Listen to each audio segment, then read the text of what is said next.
Assalamualaikum warahmatullahi wabarakatuh. Perkenalkan, nama saya Tias Fadila Rosi dengan 3 digit NIM terakhir 138. Kemudian ada materi presentasi. Yang pertama, perbedaan pendekatan, strategi, metode, dan model pembelajaran. Yang kedua ada rangkuman teknik pembelajaran dalam artikel.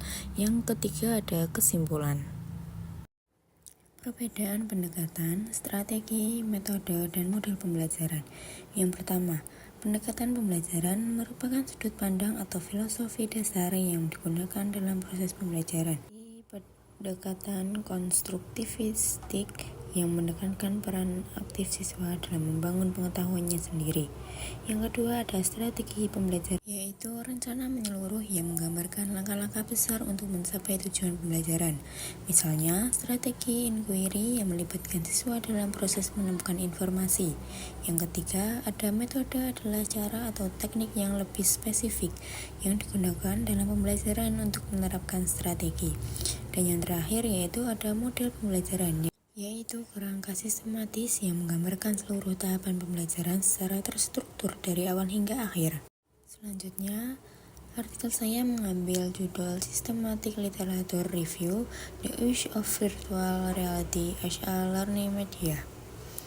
Latar belakang penelitian, teknologi berkembang pesat dan mengubah berbagai aspek kehidupan termasuk pendidikan. Pada dunia pendidikan, teknologi seperti virtual reality mulai digunakan untuk mendukung proses belajar yang lebih menarik dan interaktif. VR menawarkan simulasi lingkungan 3 dimensi yang memungkinkan pengguna untuk mengalami dan berinteraksi dengan materi belajar secara langsung sehingga mendukung pembelajaran yang aktif dan alami. Tujuan dan rumusan masalah penelitian ini bertujuan menelaah pengguna VR sebagai media pembelajaran melalui metode kajian literatur sistematis. Adapun rumusan masalah yang dikaji. Yang pertama, apa pendekatan yang digunakan VR dalam pembelajaran? Yang kedua, apakah VR lebih efisien dari metode konvensional? Yang ketiga, apa manfaat penggunaan VR sebagai media pembelajaran? Dan yang terakhir, apakah penggunaan VR memiliki efek atau kekurangan? Selanjutnya, metodologi sistematis literatur review. Metode SLR digunakan untuk meninjau penelitian terdahulu secara sistematis. Penelusuran dilakukan melalui 3 database besar, IEEE, Explorer, ScanDirect, dan Google Scholar dengan total awal 2.390 artikel.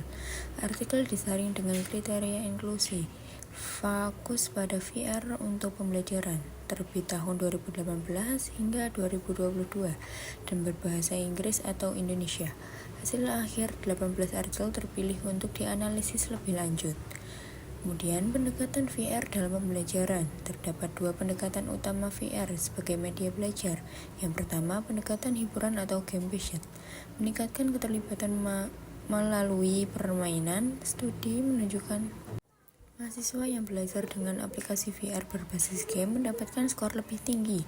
Pendekatan simulasi menyimpulkan aktivitas nyata seperti perakitan mesin, peralihan medis, pelatihan militer, dan lainnya. Pengguna merasa seperti benar-benar mempraktikkan langsung materi. Efisiensi VR dibandingkan metode konvensional bisa digunakan berulang tanpa risiko kerusakan objek. Efektif mensimulasikan objek sulit atau berbahaya di dunia nyata, memberikan pengalaman belajar yang tidak monoton. Kemudian ada manfaat VR dalam pembelajaran. Hasil kajian menunjukkan 3 manfaat utama penggunaan VR. Meningkatkan motivasi belajar, visualisasi menarik membuat siswa lebih antusias, menarik keterlibatan pengguna siswa lebih tertarik dengan pembelajaran berbasis virtual, mengembangkan keterampilan dan pengalaman melatih kemampuan teknis seperti merakit komputer, desain fashion, pelatihan kedokteran, hingga olahraga seperti basket.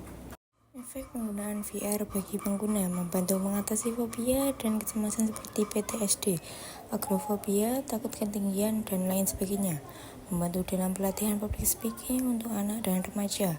Efek negatifnya yaitu dapat menyebabkan perubahan perilaku, efek samping seperti obesitas, Krabber sickness, gangguan tidur, hingga masalah jantung jika digunakan berlebihan.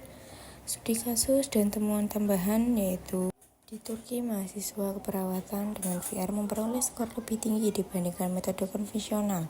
Di masa COVID-19, pelatihan dengan VR menunjukkan tingkat kelulusan 97,5% dan 99% peserta ingin mengulang dengan metode VR. Penggunaan VR untuk edukasi pasien menunjukkan 89% merasa lebih memahami kondisi kesehatannya. Jadi kesimpulannya adalah VR adalah media pembelajaran yang efektif, efisien, dan inovatif.